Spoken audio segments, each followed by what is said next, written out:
Hi, everybody. Thank you for tuning into the Scene Snobs Network, but I'm not here to talk to you about the Scene Snobs. I'm here to talk to you about Max and Jason, Three Geeks Podcast. You will probably tune into the Three Geeks Podcast and be like, 1, 2, 3. Okay, well, there's obviously more than 3. There's like 89 million of us. We started with 3. We're like gremlins. We just keep multiplying. Yeah, they fed us at midnight. They poured some water on us, and now it's like 78 geeks. But you can be a geek too.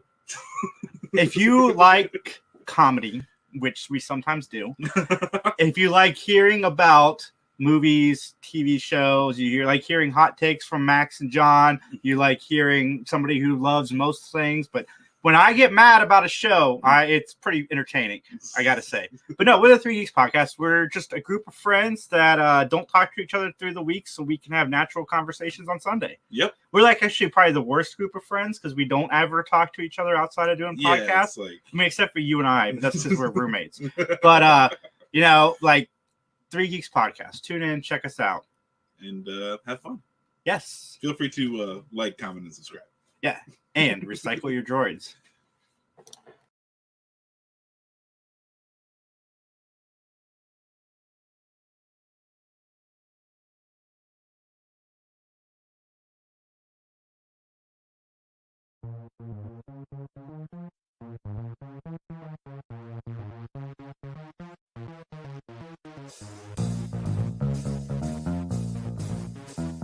Hey everyone, it's John Orlando from the PVD Cast, and I wanted to take a few moments of your time to let you know where you can find the PVD Cast. The online home of yours truly, PVDcast.com, is a great place to go, but it's also available through all the major podcasting platforms like Apple Podcasts, Stitcher Radio, Spotify, etc. There's also live broadcasts of the PVD Cast every single week.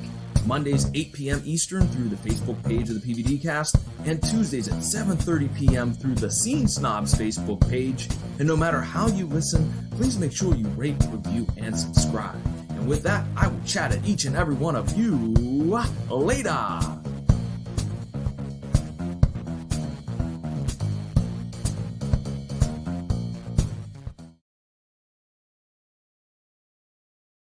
What's going on, everybody? It's the Scene Snob, Mick Manhattan, and I'm here to tell you guys about thescenesnobs.com. We're a channel of variety, comedy, entertainment, geek-related, sports, the whole 9 yards. We cover almost every genre. And we have so many great shows to choose from.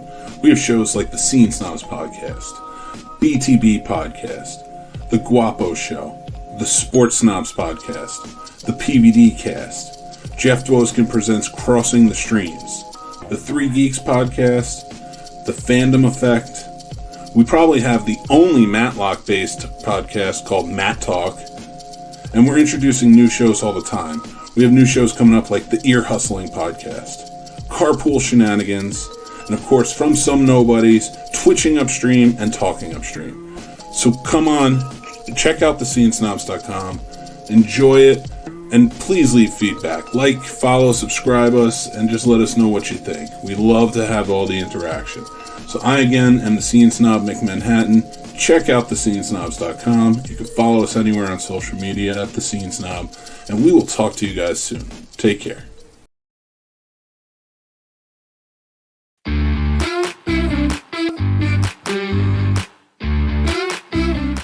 Welcome to Pulling Focus, a podcast about movies and filmmaking brought to you by Skyline Indie Film Fest and thescenesnobs.com in Winchester, Virginia. Here are your hosts, Brian Patrick and Mick Manhattan. Welcome to the Pulling Focus Podcast. I am your host, Mick Manhattan.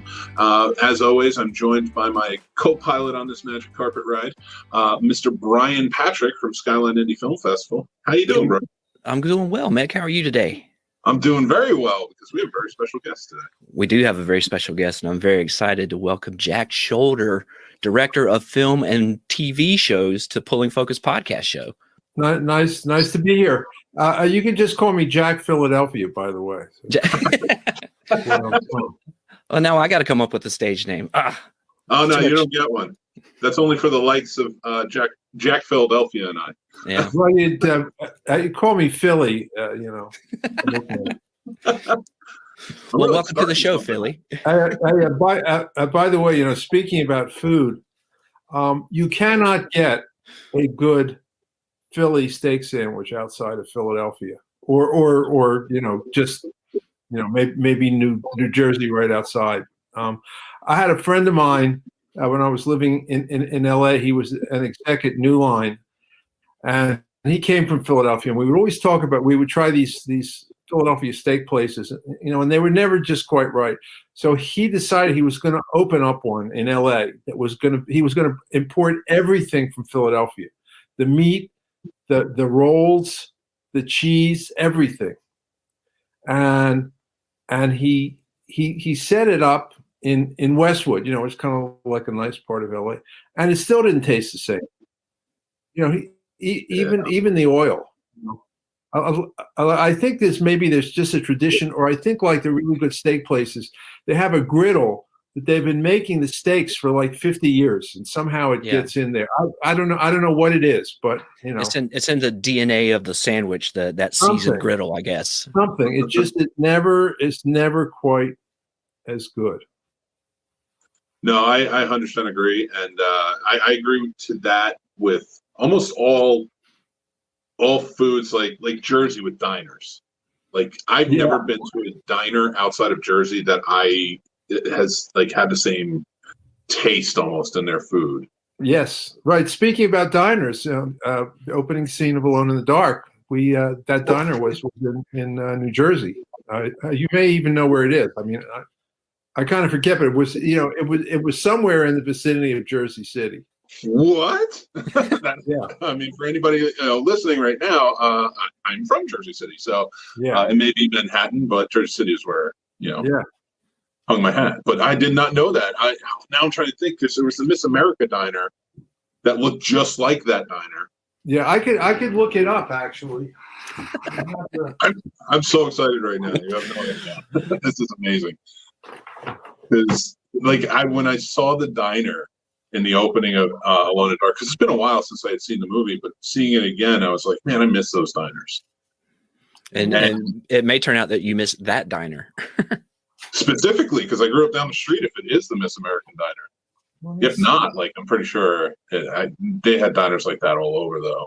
And I've eaten at most of them. Rosie's Farmland Diner.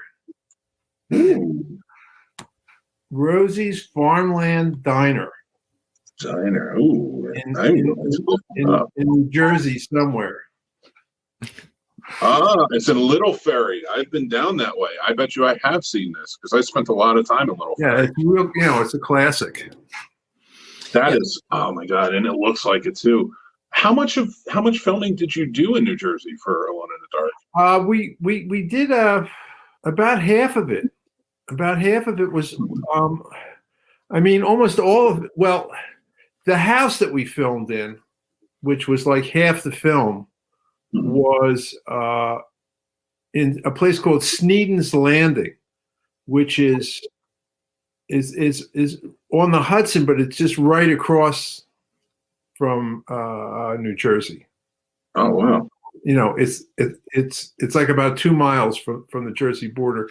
But a lot of the stuff we filmed in Bergen County. Okay.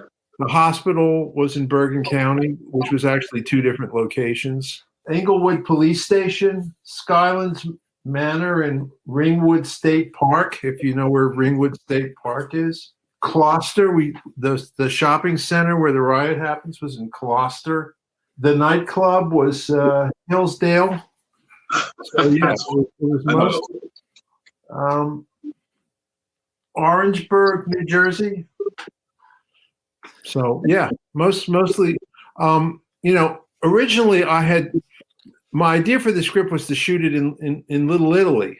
That the crazy guys escaped and terrorized Little Italy, and they were rounded up by the mafia. But New Line didn't want to shoot in New York City. They said that it was too difficult, and it was non-union, and they didn't want to get stopped by the unions and all of that kind of stuff.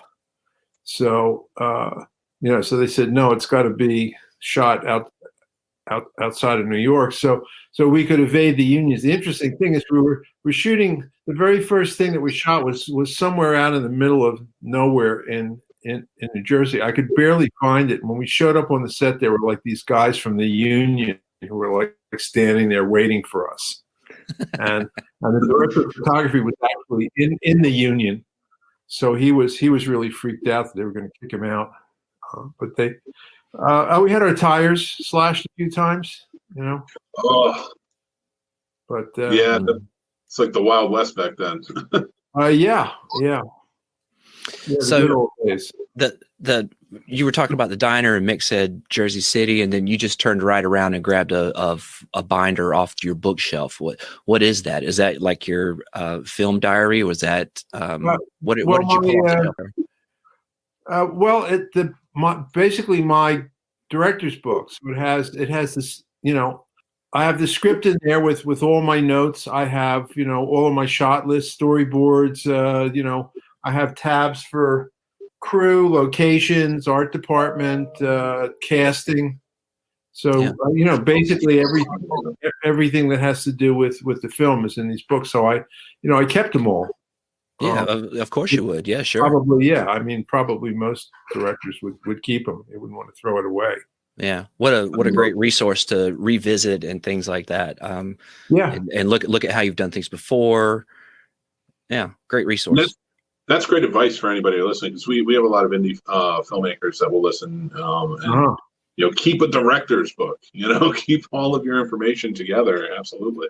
Yeah, well, and also every page of the script, like a lot of directors, they scribble all over the page. I don't write very much on the page, but what I do is I put another sheet of paper with the holes on the opposite side. So when you open it up, there's a sheet of paper on the left side. And it tells me how I want to shoot the scene. It's literally a shot list. So that's awesome. Every page, you know, if I open up the page that has the dialogue on it, on the left side, it's all my notes on how to shoot it. Now, how getting into like overall, I guess, your shooting style. Now, how meticulous are your notes, or are you willing to over time did this happen? Like maybe adapt, or just kind of an idea of what you wanted to shoot? I basically plan out every single shot of the movie before I've ever shot anything. So I've shot 15 features, you know, theatrical and TV, but, you know, feature length films plus, you know, some episodic stuff. And I have shot listed every single thing I've ever done before I started shooting. And then I initially did it out of fear. I mean, like certainly with Alone in the Dark, you know, I just, you know, was afraid I was going to get there and they were going to say, okay, what do we do now? And I would say, geez, you know, I have no idea. But, you know, then I could look at this thing and I could say, okay, you go here and you go there and we're going to put the camera here. And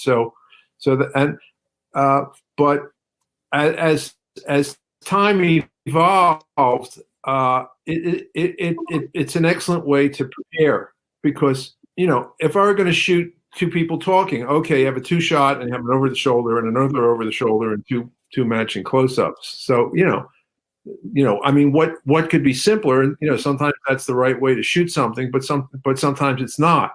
So, you know, if you get there and there's all this pressure, you say, okay, two shot over the shoulder, close up, reverse over the shoulder, reverse close up. But if you have the time to sit around in your room and think about it, you might say, what is this scene really all about? Then you have to say, well, you know, what is this scene really all about? Why is it in the movie? What is its purpose? You know, it has to have a purpose, has to have a reason.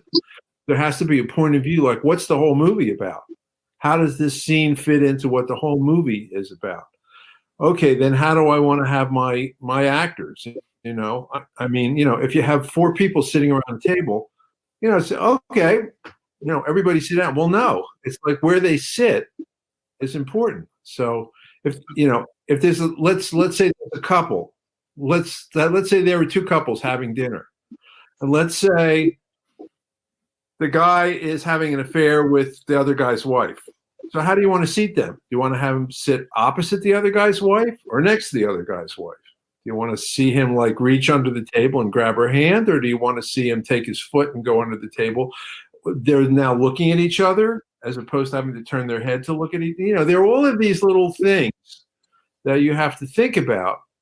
That I mean, a lot of people think shooting a movie is like coming up with cool camera angles and if it's horror films, gory stuff or things like that. No, it's all about figuring out how to tell a story, and you have to be extremely meticulous. I mean,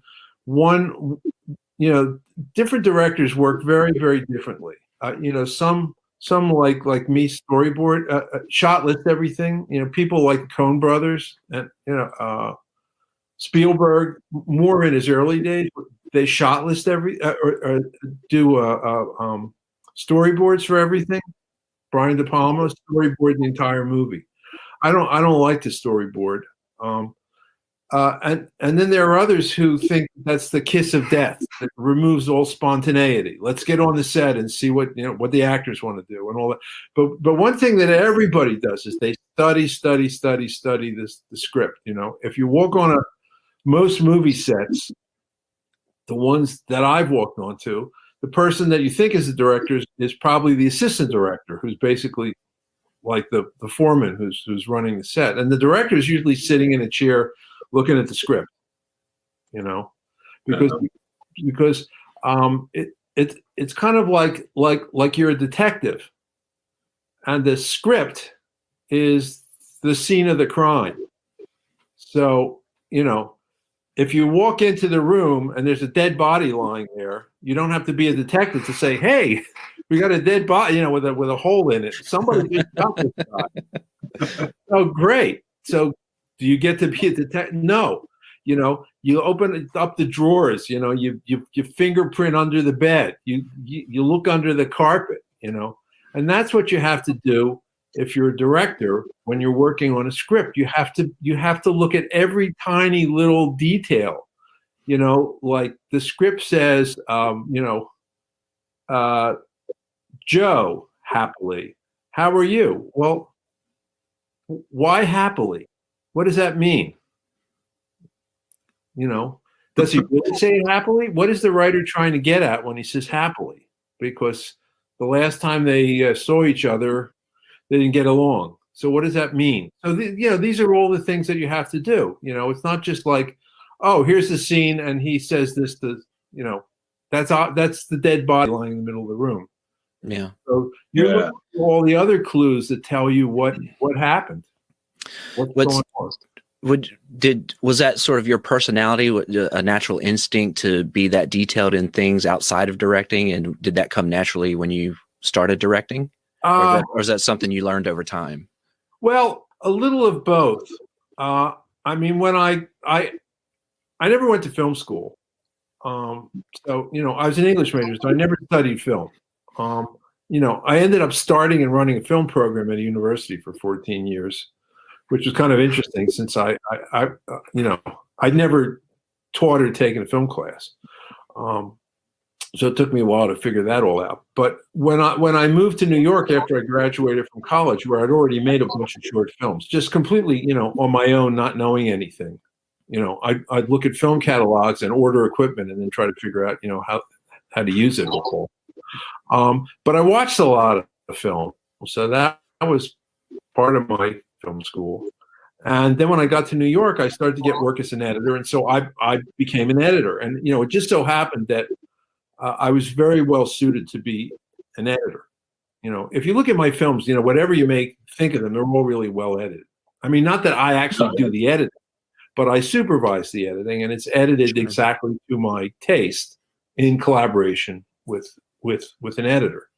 But I try to hire an editor who kind of feels things the way I feel them, who cuts on the same frame that feels like the right frame to me. So I worked as an editor. So, as an editor, you're taking all these little pieces and putting them together to tell a story. So I did some pretty good shorts. There's a short that I actually put up on the internet on YouTube, because I just thought it was never going to get seen. It really deserved to be seen, called The Garden Party, on my Facebook page. But it's it's totally different from all the movies that I've done. It was sort of more the kind of movie that I thought I was going to do, which was to be more of like a sort of a humanist filmmaker, sort of definitely never expected that I would be a horror filmmaker. But even that, I shot listed everything, because I kind of thought, well, it's like a puzzle. You need all of these pieces to put the puzzle together so that it works. It's not just a shot and then a shot and then a shot. It's a whole. They all have to fit into each other, and each shot has to do its role in telling the story. I mean, there were some directors that they'll just shoot and if they have the budget, they'll just shoot everything, and then figure it all out later on. I like to figure it out beforehand, and then shoot the way I think it ought to go. So that I get all the pieces that I think I need. I mean, which isn't to say that I say, okay, the first two lines are going to be in a wide shot, so we shoot the first two lines in a wide shot, and then I say cut, and then I say, okay, the next shot's going to be on her, so I shoot just her lines, and then I shoot the whole scene through, or at least as much as makes sense. There's a big wide shot and it's an intimate scene. I'm not going to shoot the whole scene in that big wide shot, because I know it's going to play in closer stuff. So there's no point wasting the film or wasting the actor's energy. So I think in terms of shots, so maybe it was kind of natural for me to make up shot lists, and also that I felt that way I would have a plan, because I kind of have a disorganized mind. So it helps me to be organized. So and then as time went on, in the latter part of my directing career, I probably didn't need to make up a shot list to figure out how to shoot stuff. But, it was just part of the process, because you have to go through and you have to say, what's the movie about? What's the scene about? How do I stage the actors in order to help to tell what that scene is about? And then whenever because people are constantly asking you question, which way is the camera going to point? Where can we park all the trucks? Yeah. Well, I have no idea. I don't know how much. Well, if I know how I'm going to shoot it, I can say, well, over there, I'm never going to see that. So it kind of makes it easier for everybody. And as a director, you have to have the answer to every question. Right. And then actually when I'm shooting, I have the page of the script and I have the shot list and I put it in my back pocket, and I usually don't look at it. I just kind of watch and see what happens. And usually the scene ends up the way I planned it, but sometimes it doesn't. Sometimes things happen. There's a better way. Somebody makes a suggestion. The cameraman makes a suggestion. The actors make a suggestion.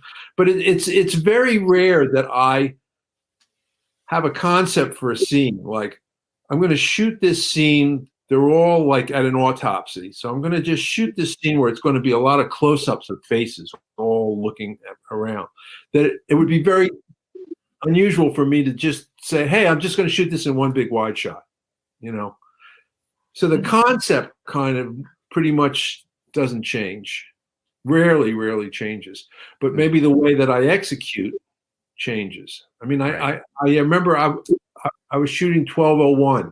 I don't know if you've seen that film, but I had set up the whole scene, and the cameraman said to me, if we turned the camera 180 degrees, we'd have this background that would look better. And I had already planned the whole thing out. It was a fairly complicated, big set.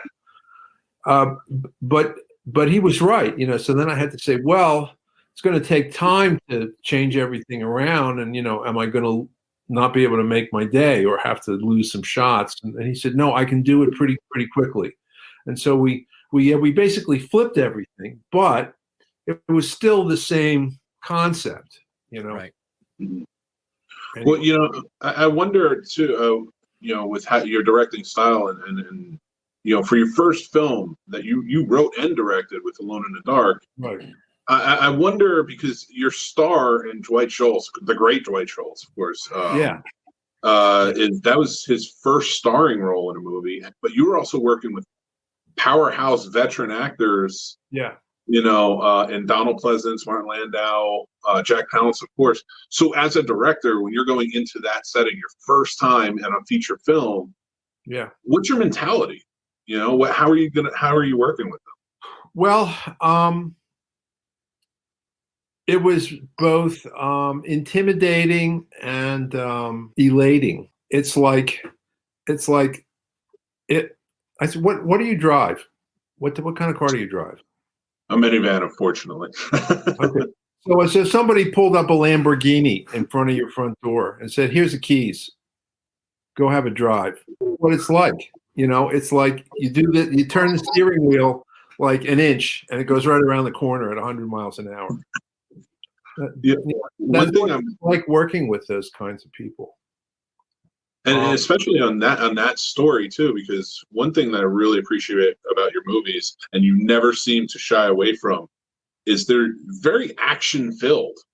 You don't stay in any really one spot for too long. Like you do move around. So for your first movie with so many locations, and these powerhouse actors that you are not controlling but working with and kind of guiding. Like that had to be intense, I'm sure. It was pretty intense. I mean, when it was over, I basically slept for 3 days straight. I was never so exhausted in my life. I mean, I'd wake up for a little bit and go do something, then go back to sleep. But one of the things that I did as an editor was, sometimes I would get hired to edit some kind of a movie, mostly documentaries, believe it or not, or mostly non-scripted stuff. I mean, I only edited one feature film, which was called The Burning, the first film that the Weinstein brothers did. But that was the only feature film that I cut. But I used to cut trailers for New Line. I met Bob Shea, who started New Line when the company was just getting started, and I cut a trailer for him, and we became really good friends. And from that point on, anytime they ever needed a trailer, they would call me up. So I would basically take a 110-minute film and cut it down to 2 minutes. So I was I mean, first of all, it was great learning experience. Basically like taking a grandfather clock and turning it into a wristwatch. You have to take the whole thing apart and then put it together at a much smaller scale, but still tell the story. So I was used to just keeping things moving and I also I think I have a fairly good case of ADD, so I get bored easily. I mean, interesting though. I love directors who are slow. I really appreciate that. But I mean, for my own films, yeah, I really like to keep things moving. Well, to go on, because I mean, your first 3 films are, I mean, it's such a testament to your directing, because like Alone in the Dark, to me, as appreciated as it is, and it's got a very high rating for like Rotten Tomatoes, things like that. But me, I think it's ahead of its time, personally. Because you see a lot more. At the time, you saw so many slasher movies coming out and stuff because of The Burning or Friday the 13th or Halloween and such. But this is like a home invasion movie with a lot of care and focus in the story, and you see a lot more of those coming out today. That's why I think like this is something that needs to be on Blu-ray. I think it would be very much appreciated even more today. Yeah. And then you go on, and so that's your first experience, and now your very next experience is Nightmare on Elm Street 2, which you are now helming a mega, it's the second movie, so you're guiding this franchise now. You're really the one, because the first time it could have passed or failed. It was an experiment, but now you're taking it, and to me, that is a very, Brian and I, we go back and forth on it a little bit. But I feel it's a very underappreciated movie. I that's one I gravitate to more. But what was that like going into that movie, and like maybe when working with Robert Englund, who had already, kind of defined this character? What was your take for him?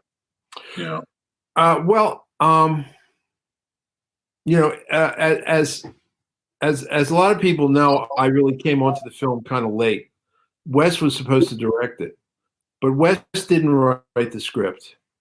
Dave Chaskin, who was an employee of New Line Cinema, he wasn't a screenwriter they went and hired. I guess he came in and he pitched the film, the story, and they liked the story. I mean, they knew that one made a lot of money, and in the back of their mind when they were doing it, there was the idea, well, if this film does decently, we'll make a sequel, because at that point there was Friday the 13th 2 and Halloween 2 and all that. So it was like, if you could make a horror film and it did okay, you would make a sequel. In fact, I think they shot like 3 different endings, and there was a lot of like back and forth between them and Wes about the ending. I think the ending that they ended up with, I'm not sure if that's one that Wes liked or Wes didn't like, but they were setting up a sequel. So then when Elm Street did really well, they decided that they would make a sequel. But at that point, the idea of making a sequel, sequels like Friday the 13th 2 was not going to be as good as Friday the 13th, but it was a way to squeeze some more money out of Friday the 13th. And if you like Friday the 13th, then you could go see Friday the 13th 2 and get a little bit more of that. It's kind of like, you go to Philadelphia and you go to Pat's or Jim's and you get a steak sandwich and say, man, this is really good. So now you go home to, Wisconsin, and there's a place that has Philly style steaks. And so you go there and, it tastes like a Philadelphia style steak. It's not quite as good, but it still satisfies, So there was the expectation was low. The expectation was, we'll make another one. We'll do it competently. It'll make less money than the first one, but if we can make it cheaply enough, and actually I think the budget was more than the budget for the first one. It certainly wasn't less. And we'll put out a title that'll say Nightmare on Elm Street Part 2, and it'll have a guy called Freddy Krueger who goes out and kills cute teenagers, and that's what the movie's about, and so that's kind of how they saw it, and so really when I came on, it was 6. They were going to start shooting in 6 weeks when Wes quit, because Wes never liked the script. He didn't like the fact that that Freddy comes out when people are awake. That he thought that was just antithetical to his whole concept. And plus, it wasn't his script. I don't think he had much invested in it. It's like, why do I need to do another one when my first one was so successful and this one is not going to be as good? And I got a lot of other things going. So he dropped out. So I came in, and I mean, basically my job was to execute. So it was complicated for me, because I had 7 single-spaced pages of special effects, none of which I had the slightest idea how to do. So it was very scary. It was really kind of terrifying, much more so than Alone in the Dark. I mean, every movie is a kind of a mountain. Then you go and you look at the mountain and you say, shit, I have to climb that thing, but Nightmare felt like Mount Everest. It just felt like, how can I possibly ever get to the top of this thing? And I worked my ass off prepping, like every spare minute I was shot listing, in the midst of, hiring people, doing casting, looking at locations, looking, sets, there was a lot of stuff to do. And then any time that was left over, I spent, shot listing the whole movie. So that by the time I actually, I had a lot of anxiety when we were prepping the film. I mean, I was in a state of, I was in a state of anxiety pretty much the entire prep time.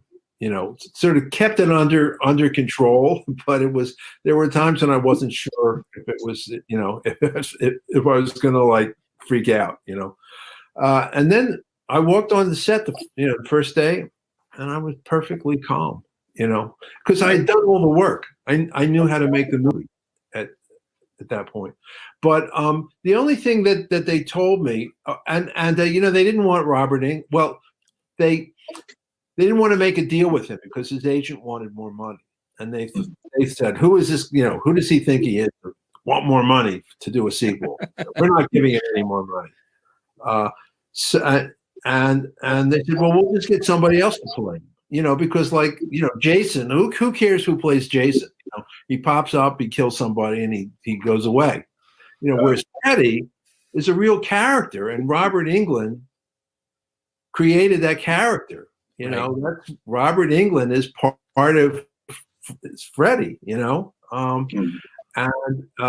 So I think in the back of their mind they were always planning to bring him back, but they were hanging tough because we never interviewed anybody else to play that role.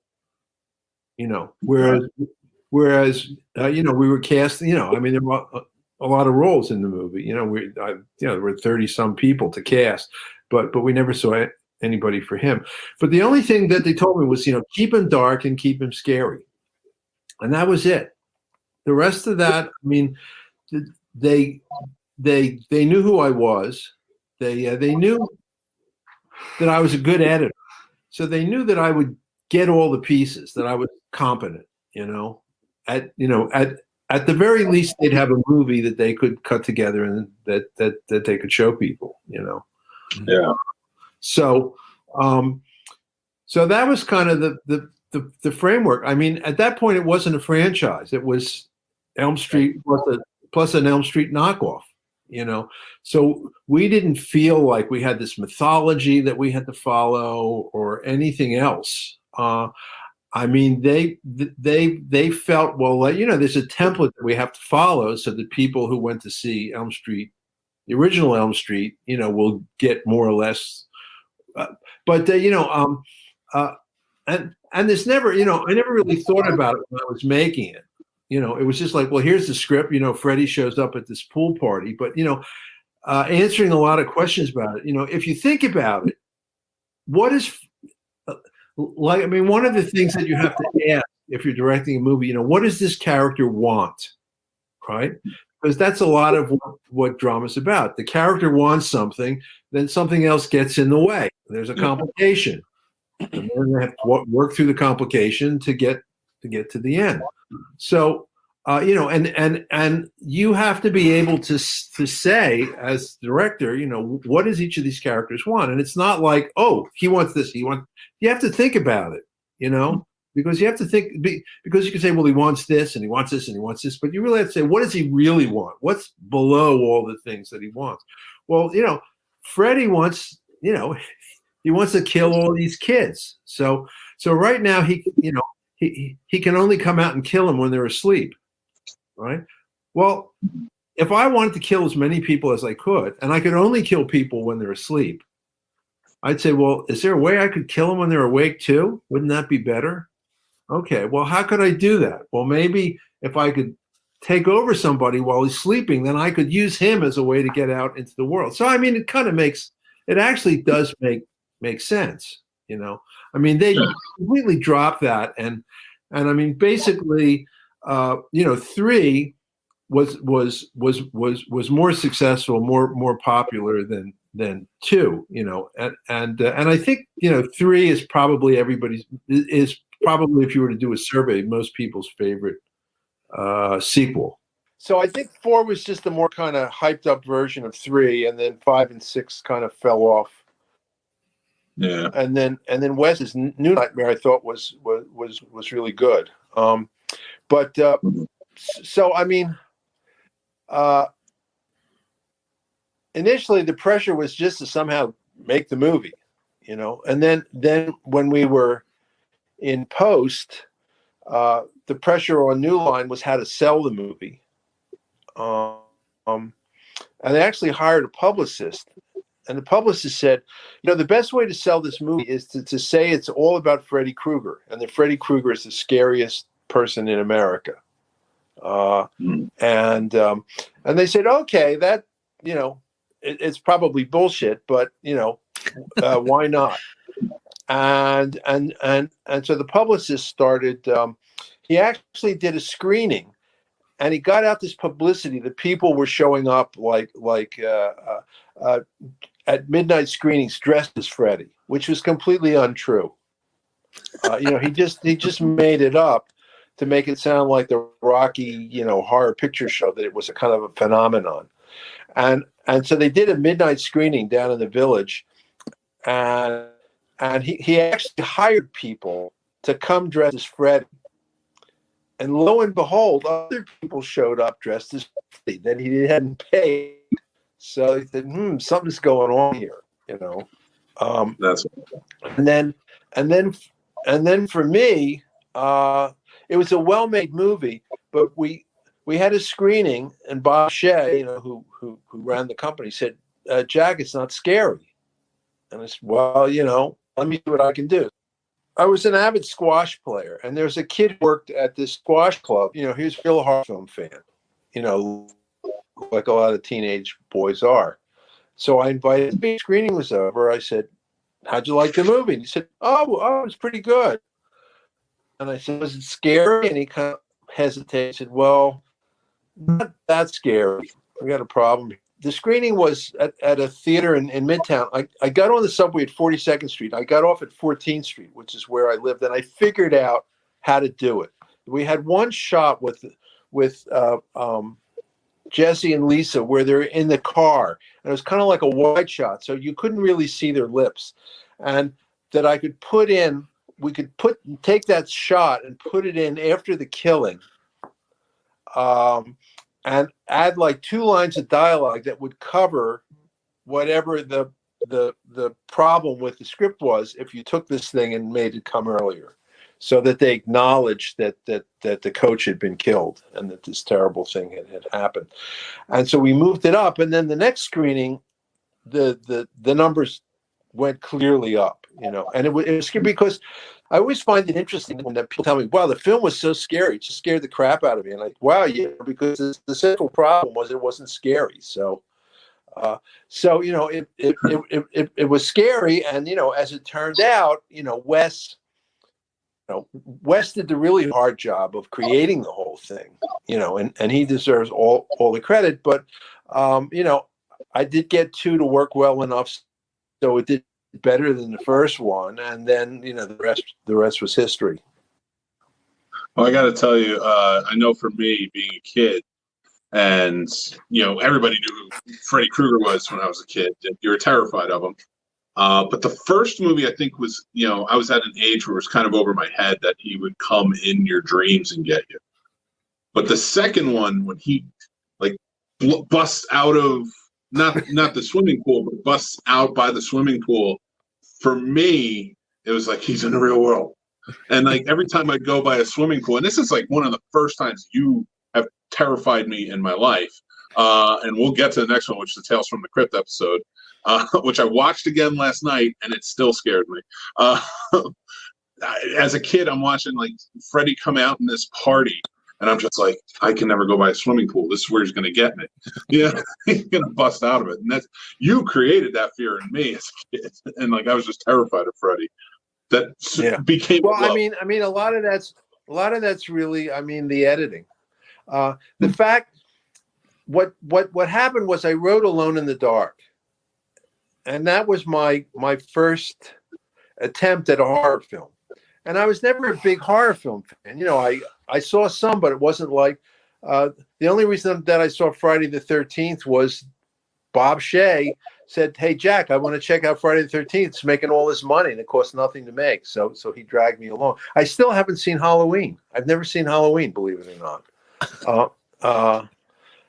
You know, it's not. I mean, there are a lot of really great horror films, you know, but the really good ones are about more than just horror.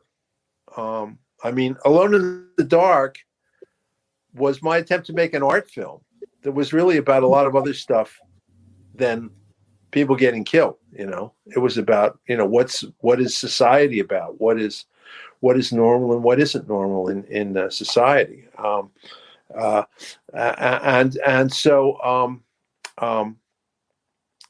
you know, I was always trying to do something a little bit more. You know, people have asked me, well, what's the hardest thing about doing a horror film? Well, the scares aren't the hardest part, because the scares kind of take care of themselves. You know, in a way, the hardest part is creating a good story and good characters that people are going to get involved with, so that when something happens to them, you know, you're identifying with. I mean, what I was going to say a minute ago was that I wrote the script for Alone in the Dark. They couldn't raise the money. I got hired to cut the burning, and I learned a lot about how horror films work, how you build suspense and all that kind of stuff. So when time for me to come and do Alone in the Dark again, well, the first thing that I did when I finished the movie was I went back and I rewrote the script, and I tried to make it scarier. You know, or I did make it scarier, you know, and I built up some suspense sequences and stuff like that. And then I had the experience of, you know, supervising the editing to see how it worked and what didn't work. So by the time I got to do Elm Street, I had a pretty good idea of what it took to build suspense. So yeah, I mean, by the time that I did Elm Street, you know, I had a pretty good idea of how a horror film works. So, you know, and you have to realize that in the 80s, there were a lot of people who were doing these low budget horror films, and a lot of them had no idea how to shoot a movie.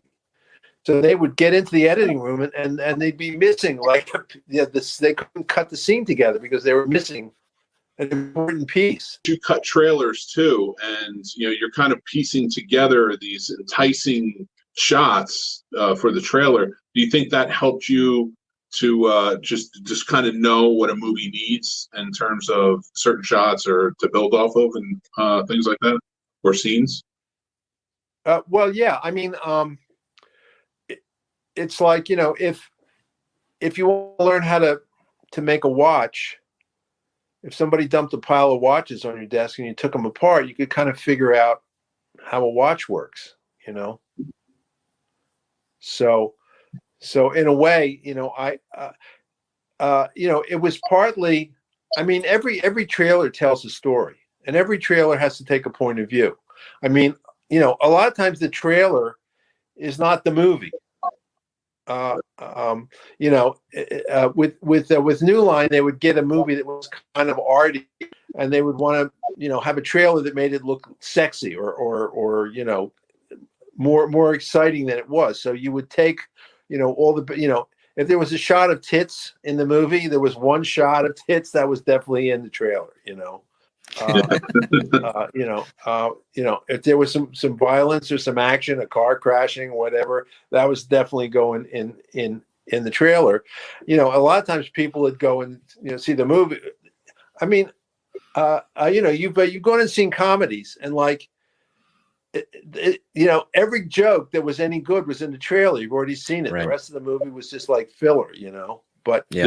But they already got your money, so you know. I mean, they don't give a shit, you know. Yeah, if you walk out, they don't care, right? Yeah. Well, I mean, you know, if you walk out and tell your friends don't go, then that's not so good for the movie. But at least they got your money, you know. Yeah. Well, I wanted to ask about The Hidden too, because now you're coming off of Nightmare on Elm Street 2, and then you're going on to The Hidden, which is your third film. it's essentially a sci-fi crime drama on a big scale. Like, you have a lot of action in this movie, a lot of characters to play with, and your main star just came off of his first two movies, which were David Lynch films. I would love to know how you worked with Kyle MacLachlan after he worked with David Lynch. Like, how do you do that? Like, I gotta imagine it's a very different type of experience. Actually, not at all. I mean, I work with Martin Landau, who was in that Alfred Hitchcock movie, and Donald Pleasance was in a Polanski movie. I mean, these, all these people have worked for some of the best people out there. So you just kind of go in and you do your thing. I mean, the idea that he'd work with David Lynch never even entered my mind. I mean, I was aware that he had done Blue Velvet and I had seen Blue Velvet, but we had our own movie to make, and the thing about a lot of people say, well, casting is 90% of getting a good performance, and there's definitely, if you got the right actor in the part, they know what to do. If you hire someone to paint your house, you don't have to stand there and say, hey, that wall, use the paintbrush on the top and I mean, you don't have to tell them how to do. They know how to do that, Okay. So a lot of times it's like, leave the room and let them go and paint it, the way they already know how. So, I mean, if the actor has a different idea about what the film is about than you do, and the actor is pulling one way and you want the film to pull in a different way, now you've got a problem on your hands. Or if you've hired an actor who's not really quite right for the role, which I've done, it's a struggle. But if you have a good actor and the actor really gets it, I mean, it's kind of magic. You can't make magic happen. It's like you have to give them the circumstances, and then they do it. I mean, the interesting thing is, when we were making the movie, I thought Michael Nouri was basically just stealing the whole movie. Mm-hmm. He had all the big, he had all the big jokes, and he had most of the lines, and Kyle, he was a much bigger personality than Kyle, just in terms of the space that he took up emotionally. And I thought, gee, poor Kyle, he's just, he's sort of, Nouri says a lot of stuff and he just kind of nods, or he doesn't say as much. When the movie's all over and put together, it's his movie more than Nouri's movie. He's the one who, because one of the things about movies is that reaction is oftentimes more important than dialogue. So someone says something, and then the way that the other person reacts can be more powerful than what the person says. And especially because, in a movie, I have a shot of you and you say, hey, Jack, I hate everything you've ever done. And then it cuts to me and we see my face and everybody's thinking, what is he thinking? What is he feeling? And they read into that. So what you said is just a sort of a platform for how I'm going to feel, because, movies are about emotion. If you think about the movies that there's an emotion that's attached to those movies, right? And that's what you're trying to really, go for.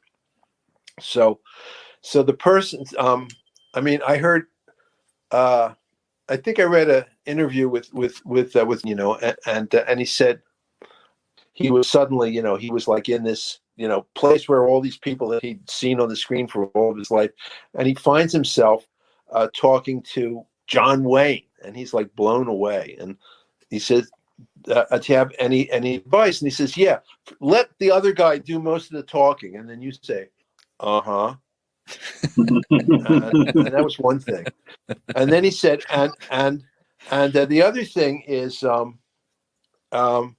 if you're in a men's room, never wear white suede shoes. And he said, "What do you mean?"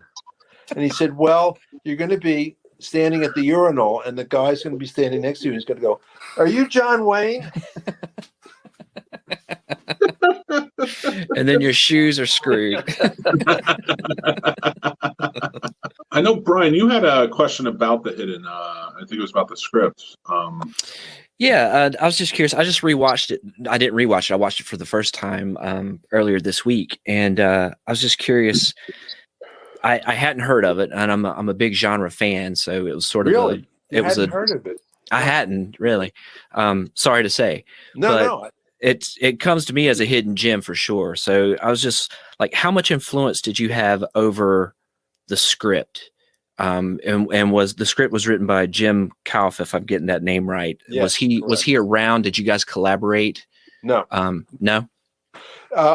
Well, so with Elm Street, I had virtually no input into the script. The script was already written, and everybody liked the script, and there wasn't a lot of time to really do much with the script. It was just a question of how to get it made. If there were any kinks or problems, I probably dealt with them, but I don't even think I ever sat down with a writer and talked about it. Whereas with The Hidden, so Jim wanted to direct it himself.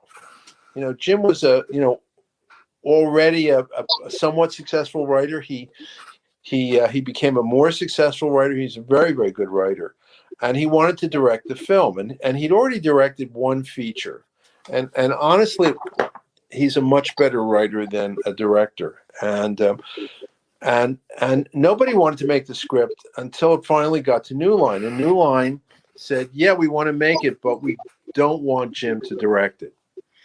And so, since they'd already been turned down by most of the other people, he and the producer felt, well, it's better to get it made without Jim directing than not to get it made at all. Mm. So he basically just backed out. And in fact, he took his name off the film. So when it came out, it said Bob Hunt, which was his pseudonym. He has since put his name back on it. And he and I are quite friendly, and and he's quite happy with the way it turned out. But I had time with that script to work on it because I had a really, really strong sense of what that film was really all about. They had another director who was somewhat attached when they showed me the script. The head of production at New Line had always been a big fan of mine. I mean, we cut lots and lots of trailers together, and and she and I had a very good relationship. And she had liked Alone in the Dark and Elm Street 2 very much, so she gave me the script, and I read it. And I said, I have to make this film. And the guy that they had who was going to make it, it would have been a lot of car crashes and bang, and shooting up and all that stuff, but it would have had any humanity. What I loved about the script was it had a humanity to it that I really responded to, that I really felt that it was a movie about what it meant to be human, because you have a good alien and a bad alien, and they both come to Earth, and the bad alien is learning how to be a bad human, sex, drugs, rock and roll, all that stuff, killing people, all the stuff that's really fun if you're, not a good person. And the other alien is trying to figure out how to be a good person. And his role model is the cop that he's working with. Right. So I saw that, and it's like, who am I? I always had a shot, like every character who is taking over the the alien takes over, there's a point when they look in the mirror. Mm-hmm. Even the dog, which actually gets the biggest laugh, if you go to a screening, that gets all the biggest laugh. Yeah. It got me as well. But it's like, who am I? What, who am I? What am I? What is this thing that I'm in? What is this costume, this body that I'm wearing now? Right. But that's not who I am. Who I am is different from, so, in a sense, you could say, you look at me and I'm who I am, but secretly I'm Michael Jordan, or whoever you what you want to be. People, all people see is what I like. They make a decision about me based on think I like. Yeah. So, there's a lot of stuff like that. So actually, I felt the relationship between Nuri, the LA cop, and his wife was very important. And there was one thing that I didn't think really worked that well in the script. They kind of had like a breezy, jokey kind of a relationship, that was kind of superficial, and in a movie like this, it's kind of like a minor thing. Well, I thought it was really, I felt in a way the most important scene in the film was the scene when Kyle comes over and has dinner at his house. Yeah. Because there's no action. It doesn't have all the other things that make the other scenes, just inherently interesting, whether they're well done or not well done. But he's got to see a relationship that he can say, there's something here that I see that has meaning and that has life. And then I added the thing about that his, at least I think I did, or if I didn't, it certainly ties in that he had a wife and he had a child and the bad alien killed it. So right. So I thought, well, how do I make this relationship work? Because I've only got this one little scene to kind of have that happen. And then I thought, well, what if I give him a kid? Because, relationships with a spouse, they're kind of tricky. But relationship with a child, there's a much more kind of pure love involved. Yeah. So I added the little girl. So that was probably my major contribution. I mean, there were other things like the scene in the mannequin warehouse. It was in the original script. It was in a shoe warehouse. So I thought, well, the script is all about what it means to be human. So how can I tie that in? So what is this? Why a shoe factory? It ought to be someplace that sort of ties in with the theme of the film. So I thought, hey, what about a mannequin warehouse? There's a great movie. If you've never seen it, you should really check it out, called Gun Crazy. Did you ever see Gun Crazy by Joseph Lewis? It's a great film noir. It's about a guy who is he's fascinated with guns, and he becomes a bank robber, and he meets a woman at a carnival who's a trick shot artist, and they sort of fall in love and commit bank robberies. And it's a great movie. I mean, it's a great, it's one of the great B movies of all time. If you haven't seen it, you really got to check it out. You had me at film noir. Yeah. Yes. Of which I'm a big fan. But there was a scene in it where there's a kind of a chase through a meatpacking plant where they're like running through these sides of beef that always kind of stuck in my mind. So I thought the idea of these mannequins, which are bodies without a soul, without anything to animate them, would be interesting. So this is when you're thinking thematically, it helps to lead you to good places. Mm-hmm. Then all of these little, so it's really like if the original guy who they had made the movie, it still would have been a good movie. It was a good script, and it would have been fine. But I think that there's a lot of little things that if you do all the little things, it just elevates it, and they all kind of add up. I mean, look at Jaws and look at Jaws 2. They're the same movie.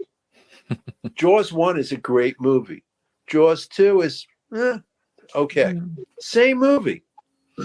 Why is one so good and the other is you know? And that's why. I can answer that. Yeah. Quint. Well, yeah, but just the way, I mean, Spielberg he's a great storyteller. And they're just like these little things, these little moments, these little things that just go by that you don't really think that much about, that somehow I mean, it's like the difference between a $25 pair of shoes and a $200 pair of shoes. You know, they kind of look the same, but you put them on and there's just something, you know, when you wear the you know, you try on something really good, you know, you can just tell, it just feels good, you know? Yeah. There's a certain, you don't notice it when it's there because you're enjoying the film, but if it's not there, you're taken down a notch or two. It's that sort of je ne sais quoi of storytelling that the good masters have. Yeah.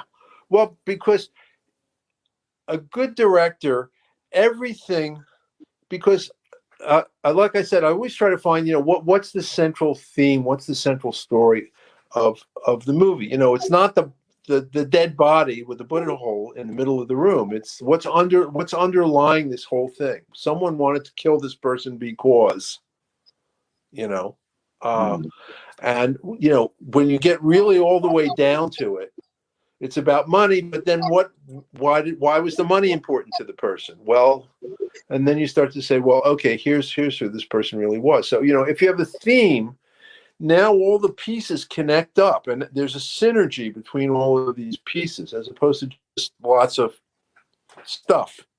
That everything that you're doing, the way you've lit the scene, the way you've addressed the scene, the way you've blocked the scene, the way you've cast the scene, the way the actors have their hair done, the kind of watch that's on their wrist, every little detail points you in the same direction.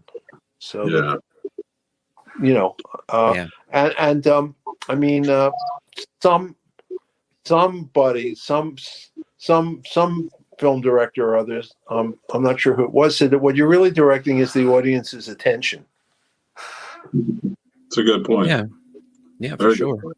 I know we're going long. I have to talk about just a couple of things if I can, and I know Brian has some great questions for you.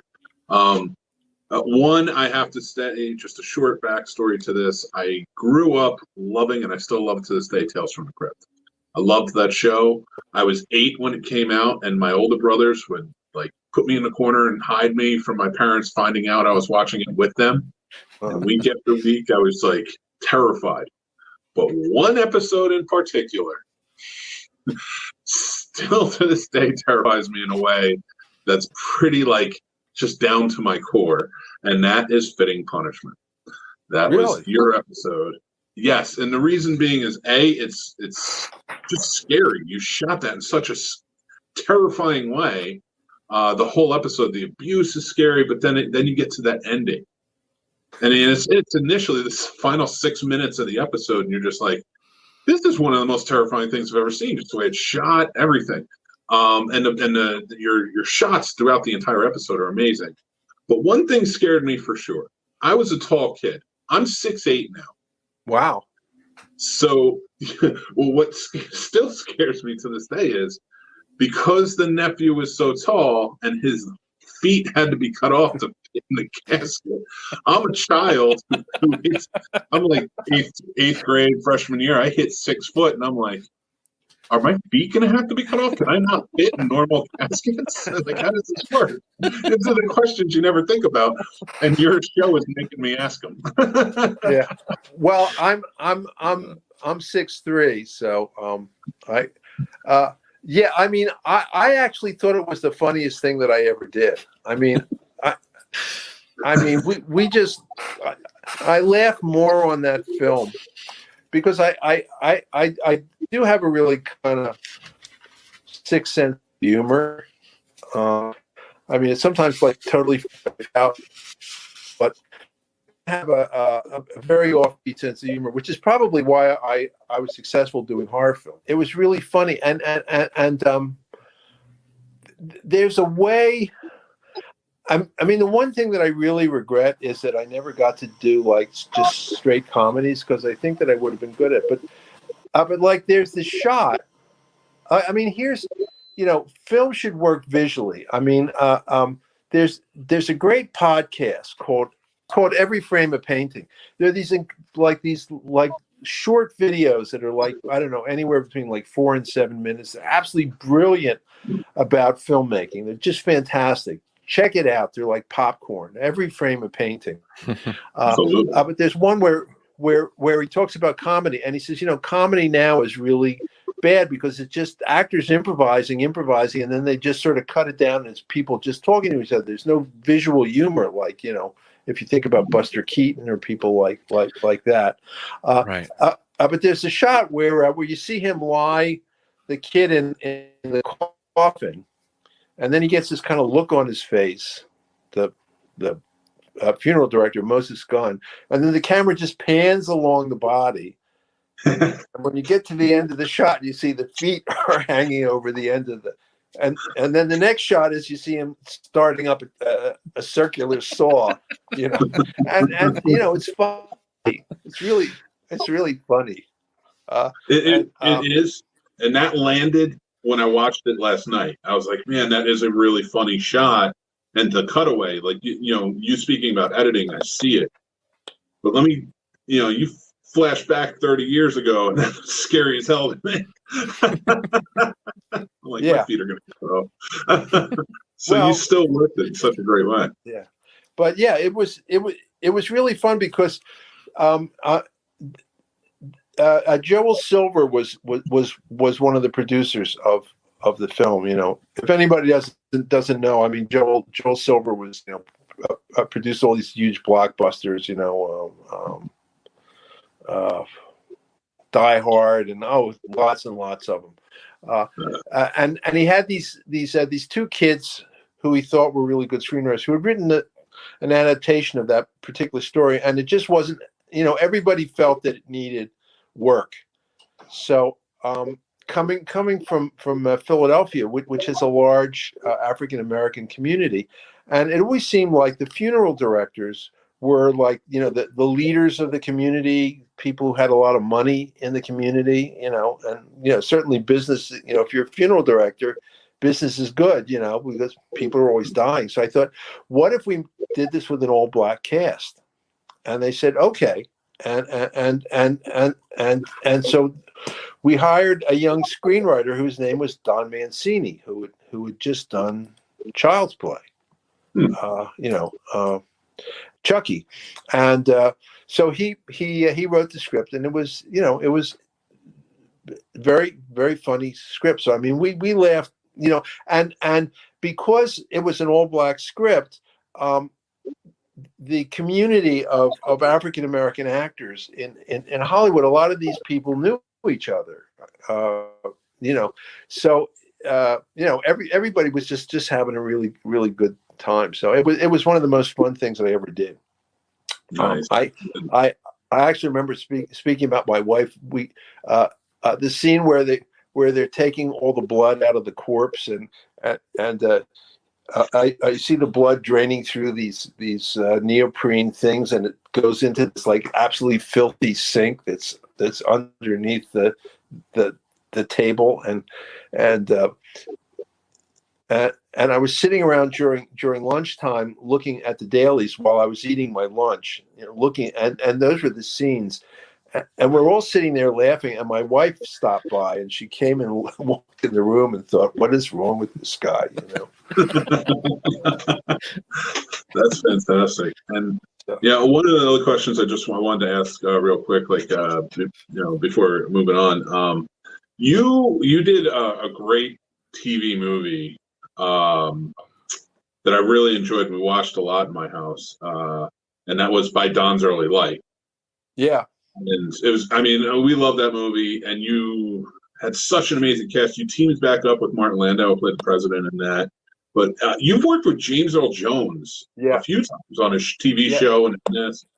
And I'm such an admirer of James Earl Jones as an actor. And just like he brings such a gravitas and force to him in every role he's in. And I just wanted to know what was it like directing somebody like James Earl Jones? I know you said that actors, they know what they're doing and they bring it, but like just being able to like collaborate with such a great mind like that. Yeah. Well, I was completely in awe of him. I thought that, this guy is like one of the great actors in the world. So having the chance to actually direct him was like, an unbelievable honor. And so he was cast. We never met. The first time that I met him was the day before he was going to start shooting. We were shooting. Well, all of the stuff a lot of the stuff that we shot were on sets, and so he came in for a fitting, and I met him, and so I said to him, is there anything that I can do to help you? Is there a way that you'd like to work so I can be the most helpful to you? And he said, well, sometimes I don't speak very clearly, so if you could correct me if I'm not speaking clearly, I would really appreciate it. I said, as he enunciated perfectly. You. And he said, and the other thing is, he said that he has a stutter. He had a stutter since boyhood, and that sometimes he might need to change the wording of something so he wouldn't stutter when he said it. And I said, sure. But here's a guy who's done, Shakespeare, where you don't really change the words, and great, stage plays by great authors where you can't change a word. And actually in the very, he was just, to stand there and see him do certain scenes that just, your heart is just pumping, he's just so great. And the very last line that he has in the script, when he's standing there as the other plane is about to crash into his plane, and he says to the president, "Do better next time." And so he did it, and I said, let's try that again. And so he said, well, what are you looking for? And I said, well, and I gave him something, and we did it again, and I didn't feel it was quite right. So he said, well, just tell me what. He said, just give me a line reading. And I said, I can't give you a line reading. You're James Earl Jones. And I'm not an actor. I can't tell you how to say the line. So he said, all right, just keep the camera rolling. And he said, do better next time. Do better next time. And he did it like 10 times, 10 different ways. And that was it, And then he's like, he gave you all the options to work with. Yeah. But he asked me for a line reading, which is, normally, you don't want to give an actor a line reading.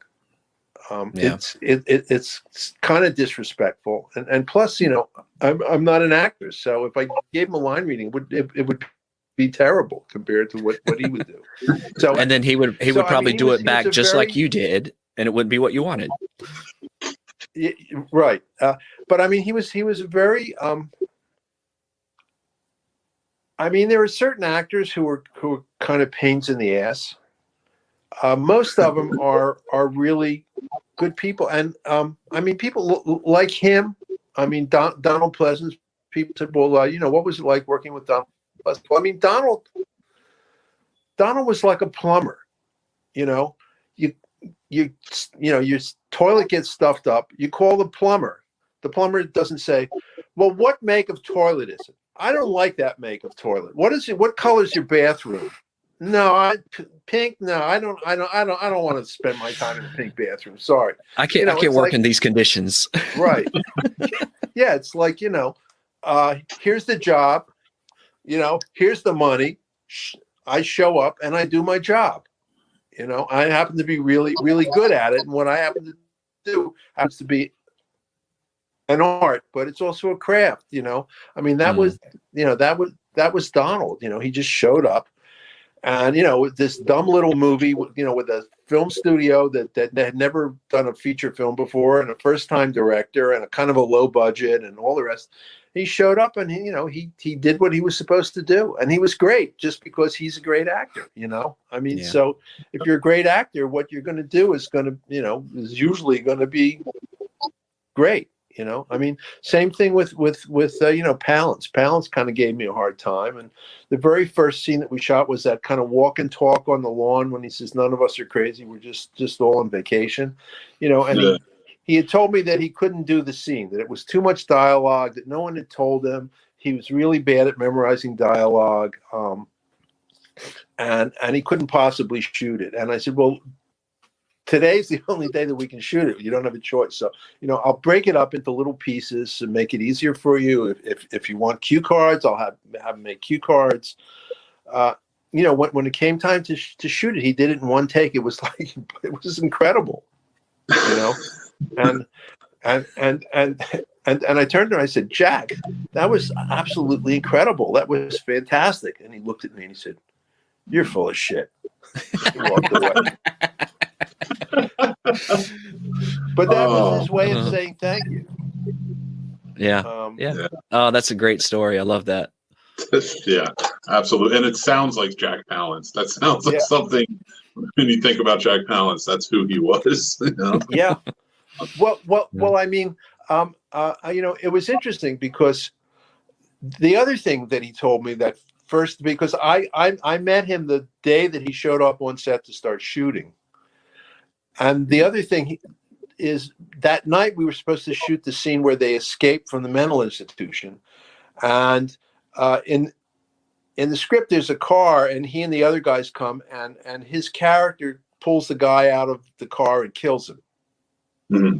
And Jack said to me, and I just met him. I mean, this was like the first thing that he said. I mean, first he said they couldn't do the dialogue scene that day. And then the other thing he said was that he didn't want to do the scene at night because he didn't want to kill anybody because he didn't like violence. Had he read the script? Well, someone had actually told him there would be no night shooting in Alone in the Dark. Right. So, strange. Yeah. That didn't work out too well for him. But so at that point, I said, look, let's not talk about that. Let's just shoot the dialogue scene, and then we'll meet again during the break.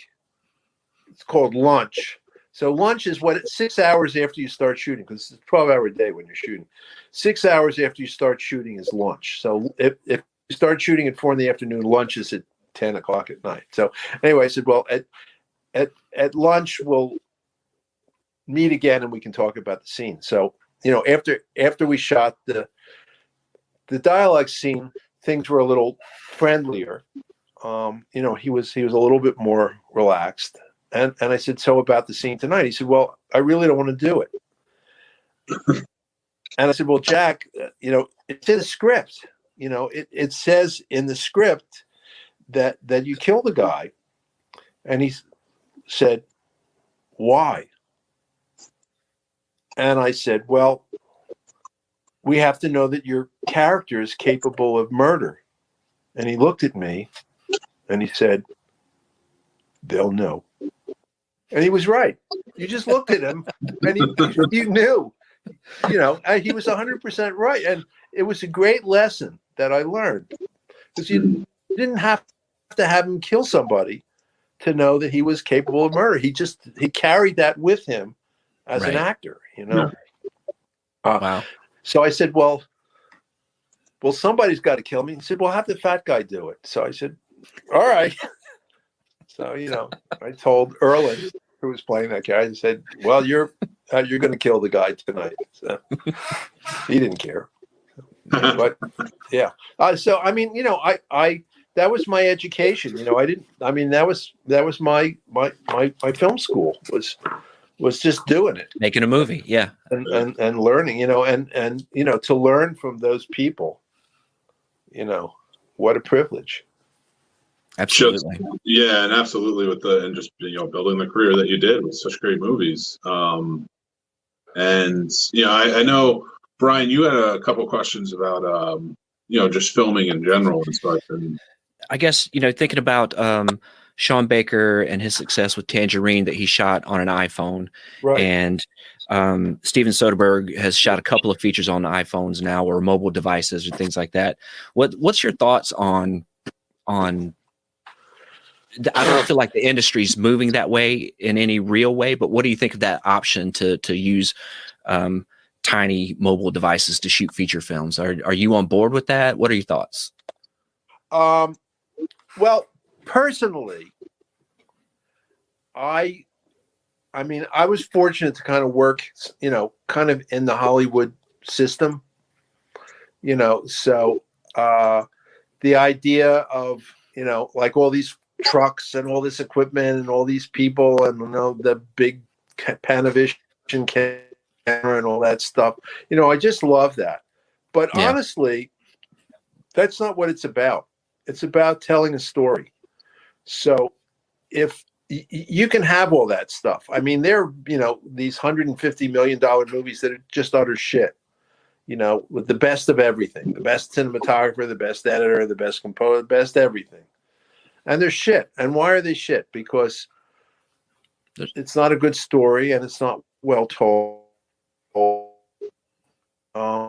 So if you have a really compelling story, good script that you believe, that's compelling, and you have good actors, they don't have to be movie stars, they have to be good actors so that you believe it, then it doesn't matter. I mean, if it's a good movie, you don't walk out and say, well, the photography wasn't that great. You just say, wow, Right. That really, so, and I couldn't make movies unless I had all that stuff, I mean, you couldn't just go out with your iPhone and make a movie. I mean, the quality of an iPhone's pretty good now.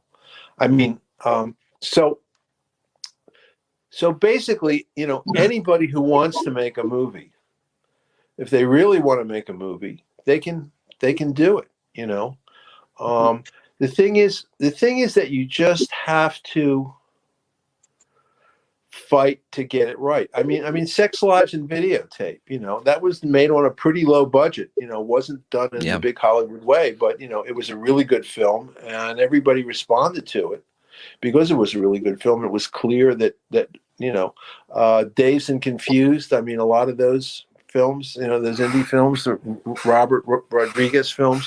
I mean, they were good films, even though maybe, technically they weren't as polished as others, but they were good films. They were satisfying, and they just went out and did it. And they, sometimes things just fall into place, but other time, but you got to have the attitude that every frame, every detail matters, that you can't let things go, that Right. there are certain things that you've got to do to tell that story. Like, I mean, when I say, all the pieces need to point this, if you have good actors and you have one bad actor in a scene, that bad actor is just going to stick out like a sore thumb. Or bad dialogue, at any point you can lose the audience, because the audience, I mean, there are a lot of movies, and if you really stop and think about it, there's something in it that doesn't make sense. That's but if it's a good movie, you just kind of overlook it. And a bad movie, you notice all those things, Right. And so. I mean, when I was teaching, I would always tell my students that the worst thing you can say is it's good enough, because good enough means I'm willing to settle for less than good. Right. And sometimes, when you're making a movie, you absolutely have to settle. You can't get everything perfect. But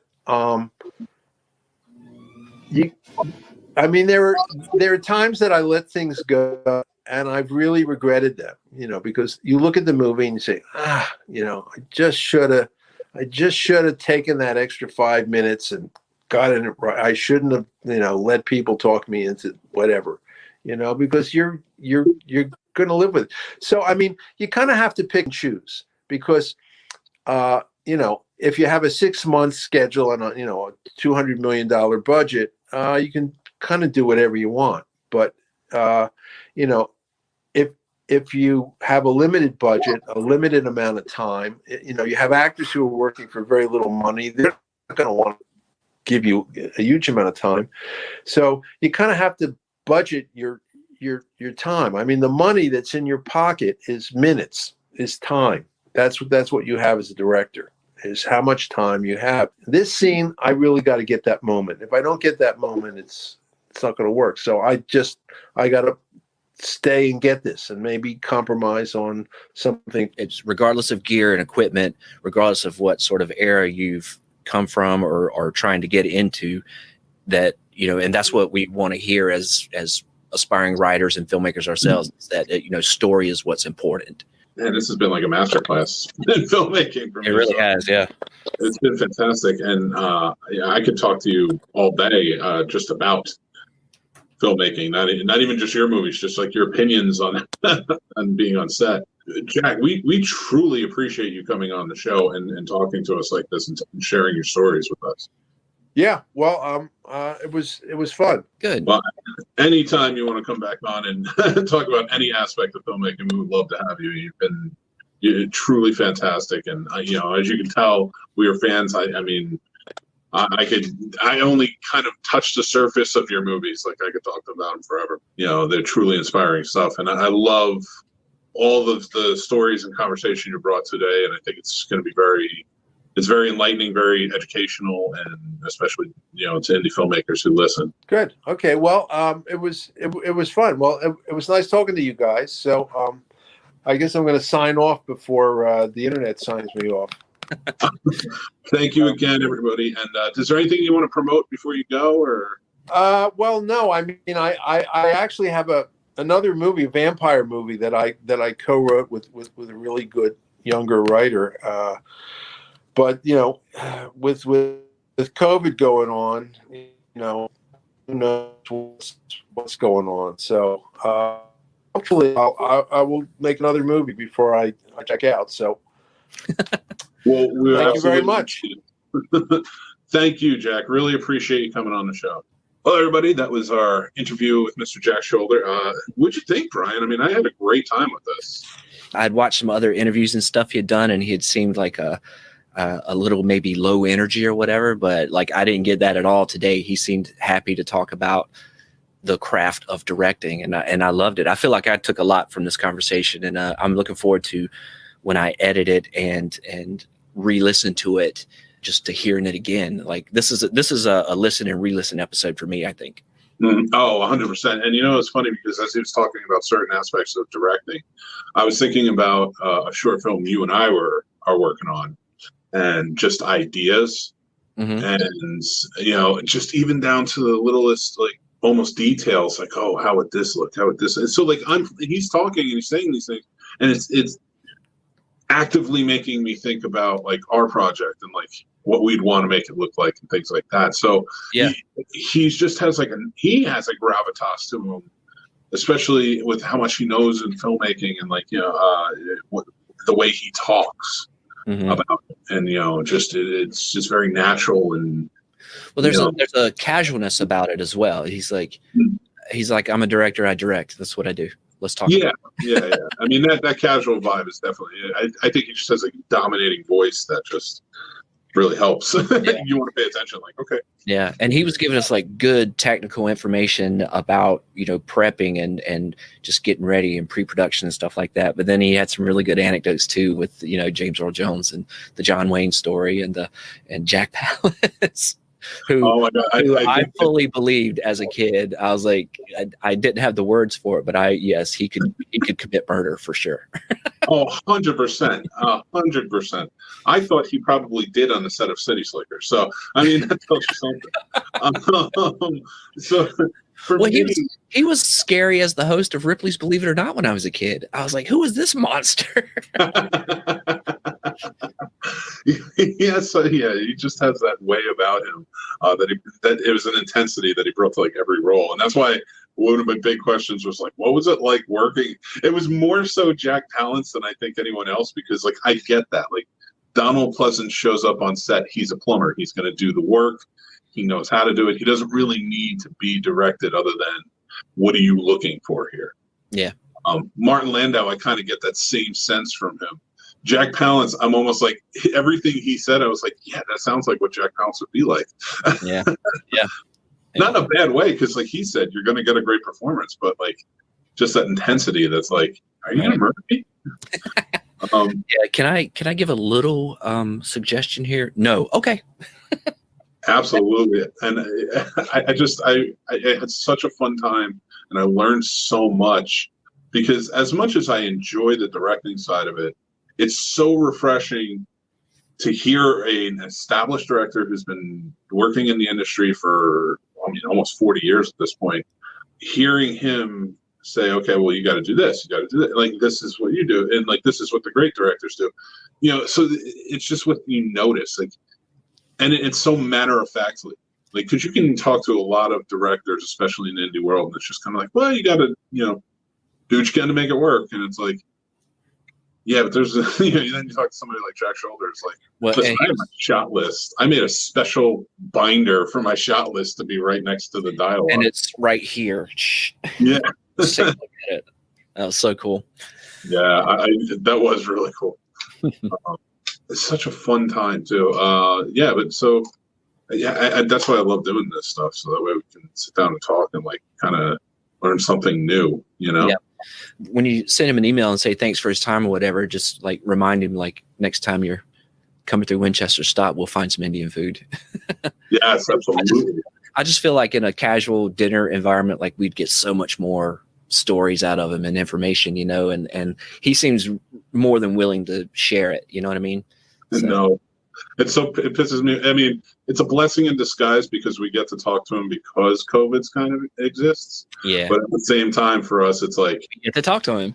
Yeah, we don't get to go out with him right now, like, which we want to do. Like, let's buy you dinner. Come up from Nashville. And it's just like, yeah, it's like, all right, well, great. Hey, when COVID times are over, or we figure out how to deal with it, like, Asheville's only like 5.5 hours away. That's a easy weekend trip to go visit and get another masterclass out of him. Oh, I would love it. Again, it's just, yeah, I think especially with that new Scream Queen documentary, which I am not putting down. It's a really good documentary. You know, and you and I disagree on Nightmare on Elm Street. I fully 100% get your point of view of the movie. I'm just weird.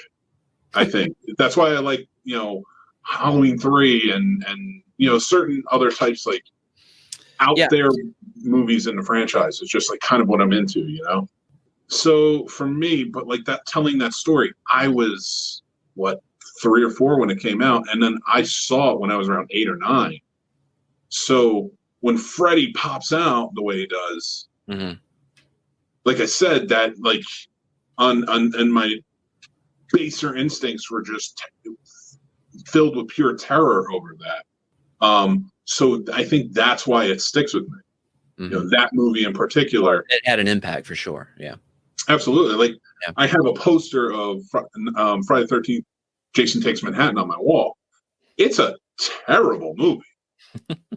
I can watch it whenever it's on, even though it's terrible, but it's because it's, I think the perfect way it was put the other day when I was talking to another director, it's comfort horror. I get that. There's a familiarity to it. Like, when I watched the first one, there's like, the first one creeps me out still to this day because it is psychologically a mind fuck, if you will, for lack of a better term. Yeah. But the second one, like he says, it's not that scary, but I was scared by it when I was a kid, so that always just sort of stuck with me. Yeah. Well, I think as a kid, you know, we don't get the context and the overall, like, this is squeezing a little more, a little less strong juice out of the first type of thing. Like, but so when you're a kid, like I watched it for the jump scares, you know what I mean? Mhm. And for the wisecracks and stuff like that when it came to Nightmare on Elm Street. But I wasn't watching horror movies for, this might not be the right way to explain it, but I wasn't watching it for social commentary or intellectual, no intellectuality at all, actually. But I was watching it to be scared, you know, or to watch my friends be scared because I'd already seen it 5 times or something like that. Yeah. I was watching it cheaply, I guess. You know what I mean? So there's a bunch of them that, you know, I probably give flack to that I need to revisit and with adult mature eyes and like get the context and the concept like Jack was talking about. Yeah. Yeah, and I completely agree with you. Yeah, like there are some things like even like his movies like Renegades now I want to go back and revisit, which the Kiefer Sutherland Lou Diamond Phillips movie, you know, which were like I wouldn't have given them a thought, you know, but then I looked up 1201, which I hadn't seen but I knew about, and I'm like, oh my God, this is Groundhog Day, but it's a guy trying to save a girl. Yeah. You know, save a girl's life. And I'm like, this sounds like a really cool premise. I want to check it out. Because I always like those Groundhog Day type movies, time loop movies. Mm-hmm. So something different. Well, I mean, I had such a great time doing this. I always have a great time doing this with you, Brian. You know that. But yes, I guess we can end on that note. My segues are great. Segue man. But yeah, everybody, thank you for listening. This has been Pulling Focus, of course. You can follow us on social media everywhere at PFP Show. We have the Facebook page, Pulling Focus Podcast Show. We are always going on. I think we're going to be doing another watch party fairly soon once we get it kind of locked down. Vampires versus the Bronx kind of went over well. So we'll be celebrating again. Yeah, just make sure that you follow us for more information as we go on, and reach out to us. If you have a film you want us to watch and maybe come on the show and talk about, we would love to check them out. So yeah, just send us messages and stuff, and we'll always get back to you. But until next time, I am Mick Manhattan.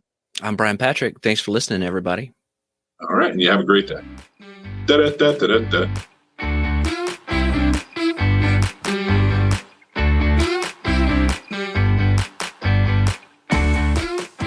You've been listening to Pulling Focus with Brian Patrick and Mick Manhattan.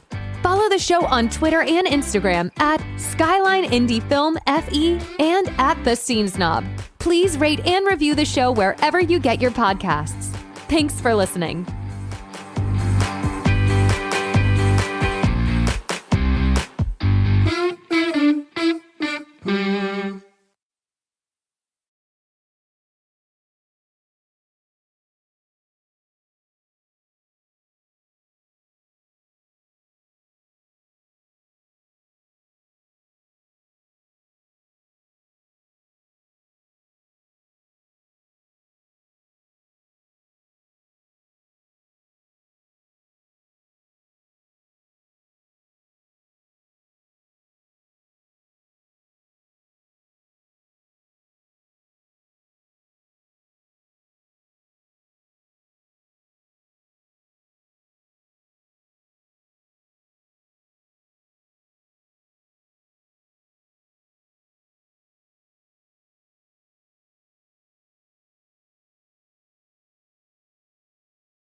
And that's our show, everybody. Thanks for listening. I am Mick Manhattan, the Scene Snob. We always appreciate you guys tuning in and commenting along and everything else. Go check out this show or any of our other shows on thescenesnobs.com. Thescenesnobs.com. We love you. You guys are awesome. And if you would like, follow and subscribe to our social media. That really helps us go a long way. And please spread the word. Tell your friends. Have them come in. We love feedback and everything else. So everybody, you have a great day. Again, thanks for listening. Thescenesnobs.com. Take care, and I'll talk to you soon. Bye.